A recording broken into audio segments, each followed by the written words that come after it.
بسم اللہ الرحمن الرحیم۔ السلام علیکم ناظرین، آج ہم بات کریں گے قرآن پاک کی تفسیر کے بارے میں، قرآن پاک کی اس آیت کے بارے میں جس میں 4 حرام کردہ چیزوں کا ذکر ہے۔ اللہ تبارک و تعالیٰ قرآن مجید کے اندر ارشاد فرماتے ہیں، انما حرم علیکم المیتۃ والدم ولحم الخنزیر وما اہل بہ لغیر اللہ فمن اضطر غیر باغ ولا عاد فلا اثم علیہ ان اللہ غفور رحیم۔ ناظرین، اس آیت میں 4 حرام کردہ چیزوں کا ذکر ہے اور اسے کلمہ حصر کے ساتھ بیان کیا گیا ہے۔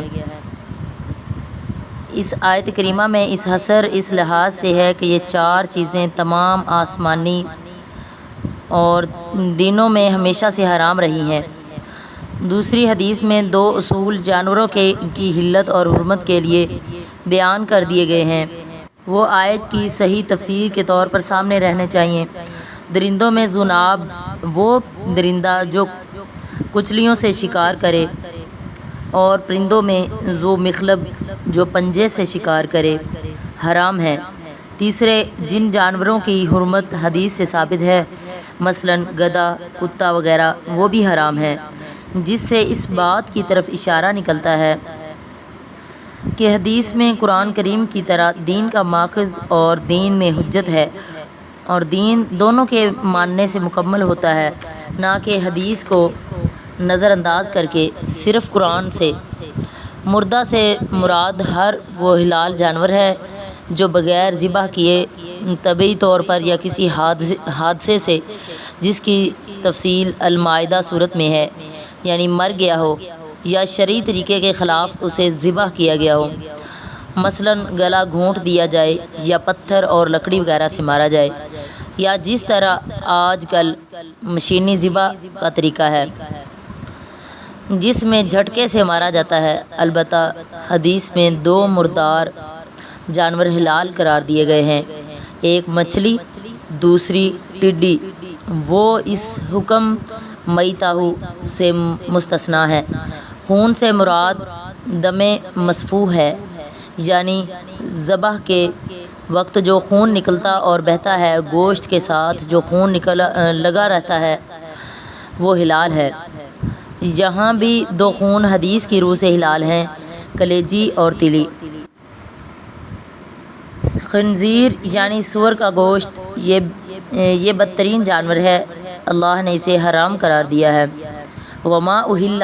وہ جانور یا کوئی اور چیز جسے غیر اللہ کے نام پر پکارا جائے، اس سے مراد وہ جانور ہے جو غیر اللہ کے نام پر ذبح کیے جائیں، جیسے مشرکین عرب لات و عزیٰ وغیرہ کے ناموں پر ذبح کرتے تھے، یعنی بتوں کے ناموں پہ ذبح کرتے تھے، یا آگ کے نام پر جیسے مجوسی کرتے تھے،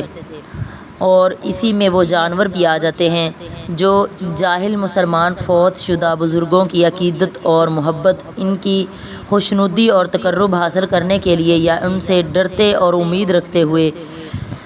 قبروں اور آستانوں پر ذبح کرتے ہیں، یا مجاورین کو بزرگوں کی نیاز کے نام پر دے آتے ہیں، جیسے بہت سے بزرگوں کی قبروں پر بورڈ لگے ہوئے ہیں، مثلا داتا صاحب کی نیاز کے لیے بکرے یہاں جمع کرائے جائیں۔ ان جانوروں کو چاہے ذبح کے وقت اللہ ہی کا نام لے کر ذبح کیا جائے، یہ حرام ہی ہوں گے، کیونکہ اس سے مقصود رضائے الہی نہیں،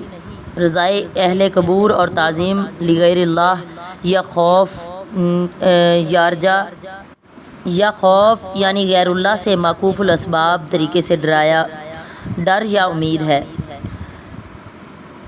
جو شرک ہے۔ ناظرین، اسی طریقے سے جانوروں کے علاوہ جو اشیاء بھی غیر اللہ کے نام پر نظر و نیاز اور چڑھاوے کی ہوں گی، حرام ہوں گی، جیسے قبروں پر لے جا کر وہاں سے خرید کر قبور کے ارد گرد فقراء اور مساکین پر دیگوں اور لنگروں کی یا مٹھائی اور پیسوں وغیرہ کی تقسیم، یا وہاں صندوقچی میں نظر و نیاز کے پیسے ڈالنا، یا عرس کے موقع پر وہاں دودھ پہنچانا، یہ سب کام حرام اور ناجائز ہیں۔ کیونکہ یہ سب غیر اللہ کی نظر و نیاز کی صورتیں ہیں، اور نظر بھی نماز اور روزہ وغیرہ عبادات کی طرح ایک عبادت ہے، اور عبادت کی ہر قسم صرف ایک اللہ کے لیے مخصوص ہے۔